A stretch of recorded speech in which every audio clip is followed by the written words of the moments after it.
నేను మీ లక్ష్మినండి. ఈరోజు ఈ కమ్మనైన పచ్చి పులుసు ఎలా చేయాలనో చేసి చూపిస్తానండి. ఇది తెలంగాణ పచ్చి పులుసు. తెలంగాణలో ఎక్కువ చేస్తుంటారు ఈ పచ్చి పులుసు. మేము చిన్నప్పుడు మా అమ్మమ్మ చేస్తుంటే చూసి నేర్చుకున్నామండి. ఈ పచ్చి పులుసు కొరకు చింతపండు, ఒక ఉల్లిగడ్డ అంత చింతపండు, ఈ చింతపండు ఒక గిన్నెల వేసేసుకొని ఇలా విడదీసి వేసుకోవాలి. వేసేసుకొని దీంట్లో వాటర్ పోసేసి ఒక 5 నిమిషాలు నాననిద్దాం.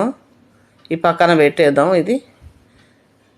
ఇవి ఉల్లిగడ్డలు అండి. ఈ ఉల్లిగడ్డలు 2 ఉల్లిగడ్డలు మరి లావుగా కాకుండా సన్నగా కాకుండా ఇలా మీడియంగా కోసుకోవాలి. ఇవి పొయ్యి మీద ఒక చిన్న గరిటె పెట్టి 2 స్పూన్ల నువ్వులు వేసి ఈ నువ్వులు చిటపటమనే వరకు వేయించుకుందాము. ఈ నువ్వులు కొంచెం కచ్చపచ్చగా పొడి చేసి వేసుకుంటే పచ్చి పులుసు చాలా టేస్టీగా ఉంటుందండి. ఇది 1 స్పూను జీలకర్ర. ఇది వేయించాల్సిన అవసరం లేదు, వేడి అయితే చాలు. మనకు దంచుకోవడానికి బాగుంటుందని వేడి చేసుకుంటాను. ఇవి పక్కన పెట్టేసుకొని ఇప్పుడు 4 పచ్చిమిర్చి అండి, ఒక కడ్డీ కానీ కత్తి కానీ తీసుకొని ఇలాగ గుచ్చుకోవాలి. ఇలాగ మొత్తం గుచ్చేసుకొని పొయ్యి మీద పెట్టి కాల్చుకోవాలి. ఇలాగ కొంచెం విడివిడిగా ఇలా గుచ్చుకోవాలి. ఈ పొయ్యి మీద పెట్టి కాల్చుకుంటే మనకి బాగా కాలి మెత్తబడిపోయి పచ్చి పులుసు చాలా టేస్టీగా ఉంటుందండి. ఇవి దంచుకొని వేసుకుంటే చాలా బాగుంటుంది. వెనకటికి అయితే కట్టెల పొయ్యిలు ఉండేవి, నిప్పుల మీద కాల్చుకునే వాళ్ళము. చాలా బాగా కాలిపోయి చాలా టేస్టీగా ఉండేది పచ్చి పులుసు. ఇలా కాల్చుకోవాలి. చూడండి ఎంత బాగా కాలుతున్నావో, ఇలా కాలుతాయి. ఇప్పుడు ఇవి తీసేసి ఒక ప్లేట్లో పెట్టేసుకొని ఇవి చల్లగా కానియాలి. ఈ చల్లగా అయ్యే వరకు ఇప్పుడు మనము వేయించుకున్న నువ్వులు, జీలకర్ర ఇవి దంచేసుకుందాము. ఇవి ఇలా దంచుకోవాలి. మరీ మెత్తగా కాకుండా కచ్చపచ్చగా ఇలా దంచుకోవాలి. ఈ పచ్చిమిర్చి కూడా దాంట్లో వేసేసుకొని దంచుకుందాము. మరి మెత్తగా దంచుకోవద్దు, ఇలా కచ్చపచ్చగా దంచుకోవాలి. ఇది పక్కన పెట్టేసి ఈ చింతపండు అండి బాగా నలిపి రసం తీసుకోవాలి. ఇలాగ రసం తీసుకోవాలి. ఇట్లా చేతులు అడ్డం పెట్టి ఈ రసం తీసుకోవాలి.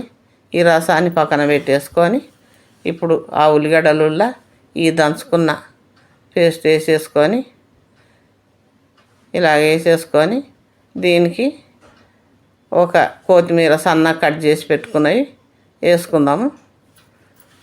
ఇప్పుడు 1/2 స్పూను పసుపు, ఒక 1/2 స్పూను కారము.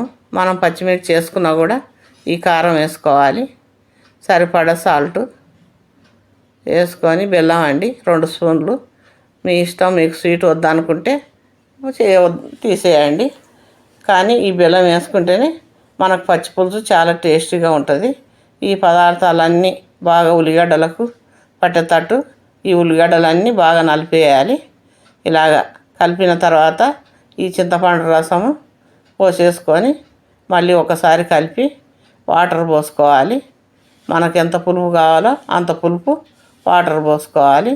చూసుకొని ఈ పచ్చి పులుసు తాలింపు పెట్టుకుందామండి. ఇప్పుడు వెనకటికైతే ఇది పచ్చి పులుసు తాలింపు పెట్టేవారు కాదు, ఇలాగే తినేవారు. పచ్చి పులుసు పచ్చిగానే ఉండాలి, మళ్ళీ తాలింపు ఎందుకు అనేవారు.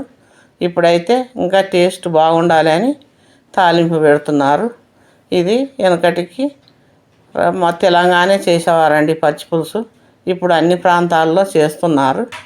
ఈ పచ్చి పులుసు కొరకు తాలింపుకు అదే గరిటెల మనం నువ్వులు వేయించుకునే గరిటెలని ఆవాలు, జీలకర్ర, 1 స్పూను నూనె, మినపప్పు 1 స్పూను, ఎండుమిర్చి, కచ్చపచ్చగా దంచిన ఎల్లిపాయలు, కరివేపాకు వేసుకొని ఇవి వేయించుకోవాలి. వేగిపోయిందండి. ఇది పోసేసి కలిపేసుకోవడమే, అంతేనండి. చాలా టేస్టీగా ఈ పచ్చి పులుసు కమ్మకమ్మగా, తీయగా, పుల్లగా మనకు పంటికి ఉల్లిగడ్డలు తగులుతూ చాలా కమ్మగా ఉంటుందండి. ఈ ఎండాకాలంలో అయితే మనకు కూరలతోటి అన్నం తినబుద్ధి కానప్పుడు ఈ పచ్చి పులుసు చేసుకొని తింటే మనకు నోటికి కమ్మగా అనిపిస్తుంది. ఈ పచ్చి పులుసు ఈ వీడియో మీకు నచ్చింది అనుకుంటా. మీకు నచ్చితే ఒకసారి చేసుకొని తిని చూడండి. లైక్ చేయండి, షేర్ చేయండి, సబ్స్క్రైబ్ చేసుకొని వారు ఎవరైనా ఉంటే సబ్స్క్రైబ్ చేసుకోండి.